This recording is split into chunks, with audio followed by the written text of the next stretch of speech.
The sex revolution was a social movement from the 1960s which challenged traditional norms when it came to sexual behaviour and relationships. It was feminists from the 1970s that brought in sexual freedom for women without any shadow of a doubt. They campaigned for childcare, for abortion rights. They were the ones that really smashed the taboos and the morality that had been a stranglehold on girls until then. I mean, don't forget, if a woman got pregnant or a girl got pregnant, it was always considered it was her fault.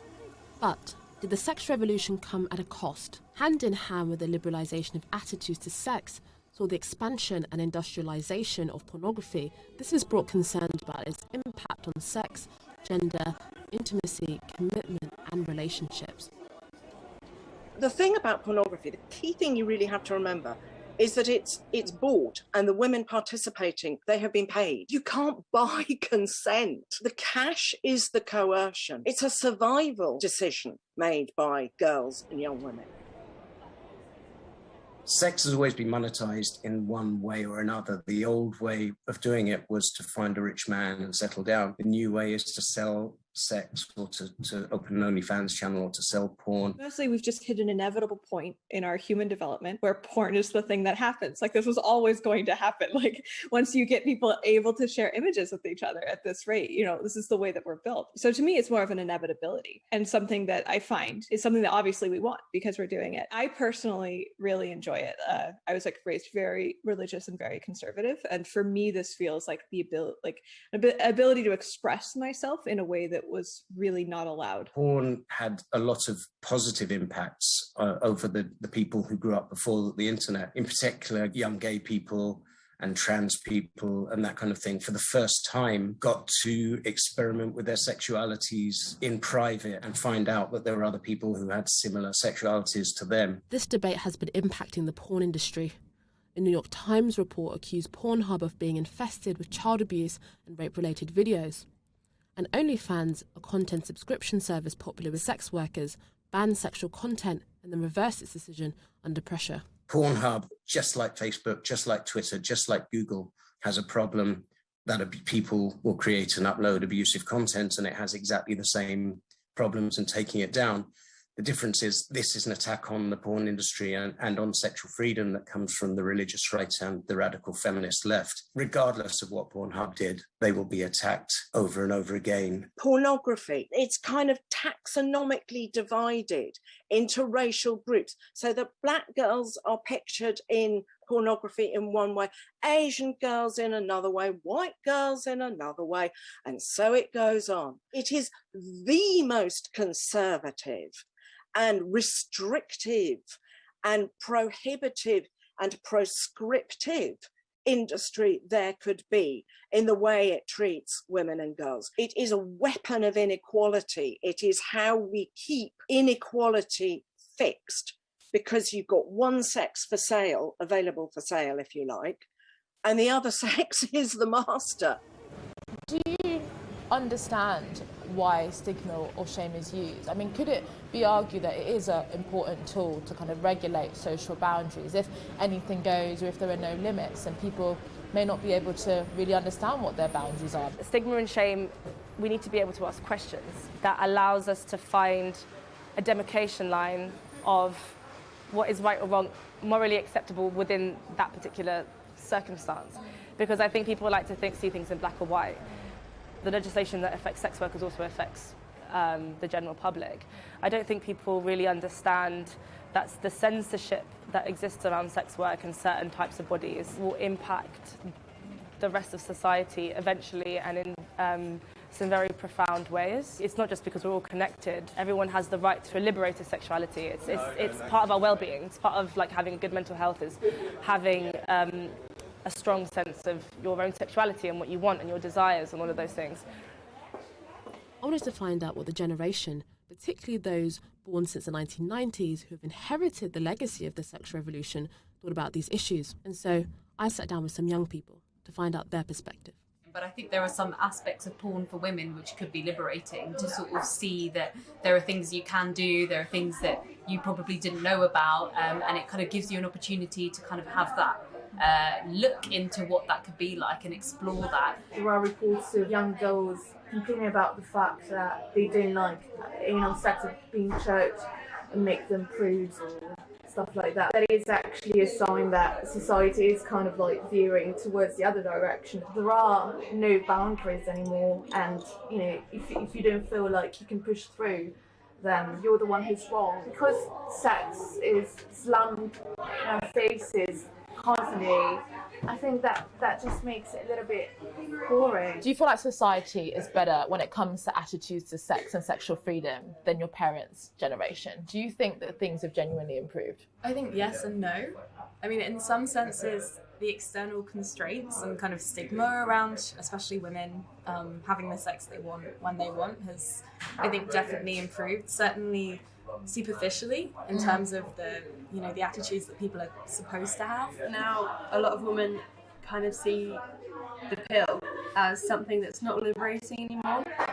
Absolutely. Because it's like, well, I have to take the pill, why doesn't my male partner have to take the pill? The pill, the injection and other forms of hormonal contraception have actually been proven to. I went through that to actually axe your libido. So women don't want to have sex anymore because they don't feel horny.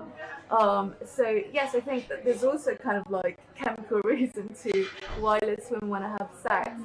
Something that was kind of born as a move to liberate women has actually become a form of frustration. What do you all think about hookup culture? Because again, thinking about our generation, dating apps is something that is so widespread, from Tinder to Bumble to all of these. What do you all make of that? Do you think hookup apps or even just dating apps in general have been a positive development or a less positive development? One big aspect of it is self-gratification.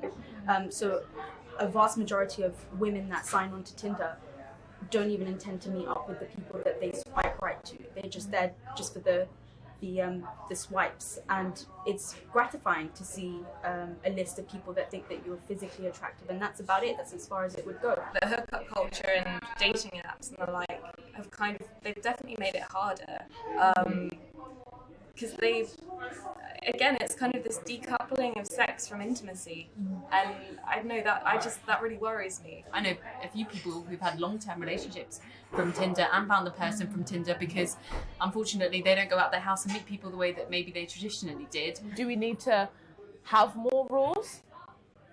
Do we need to have less rules? What does it mean to be sexually free to you individually? I will always defend pornography and its performers because they do operate in the same type of obscure area where art comes from. The freedom to have and exercise my body autonomy as a woman. Talk about it, educate pupils about it in a way that is interactive and that is, questions led rather than, ideology led. At the moment, never has there been a time when the sexual possibilities for girls have been so profoundly prescribed and prohibited as they are now. I feel like it's people's attitudes towards sexuality in general that is one of the overarching issues, particularly women's sexuality. That is the problem, because we've had to hide our sexualities for so long. It's always been kind of in the dark. Our bodies have either been subjected to science but never looked at in a way where we can understand women's physiology, our pleasure, and also psychologically, women's sense of autonomy has always been under threat. So I think those concepts get tied up often in the conversations that people have around sex work and whether or not it's morally acceptable. We're in a new kind of era that needs to be navigated. It's not clear where we're going. Sexual freedom has peaked and is kind of in decline. And part the reason for that is because sex has been so much more freely available since the sexual revolution, and men, at least the best looking or the richest men, have had on a plate everything they've wanted. I think a generation of women have become increasingly disappointed and dissatisfied with the situation and are less likely to have casual sex than they were a generation or so ago. Sexual freedom is wonderful, and that includes the ability to watch porn and to enjoy sex even by oneself. It does come at a cost, and it does appear that there is a backlash building in society, which I think is very sad, but it's clear, it's understandable why this is happening. A lot of women view sex work as threatening in various ways, or like they think that I'm hurting myself, and so they don't want to decriminalize it. I'm like, dude, it's the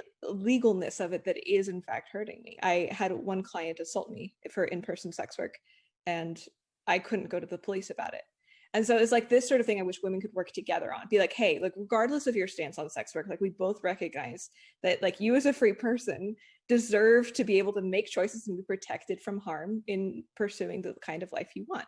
Like I don't need your approval, but I would love to have your alliance. Ultimately, I feel like we can't go back. We can't put the thing back in the box. Like we can't put the pants back on.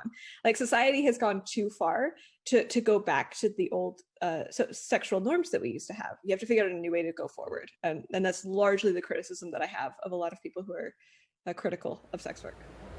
The sexual revolution no doubt liberalised attitudes, but no radical shift in social attitudes comes without challenges, or it leads to continual need to ensure that it's working for us. And so the question still remains, should there be boundaries? And if so, what should they be? And where should the rules lie?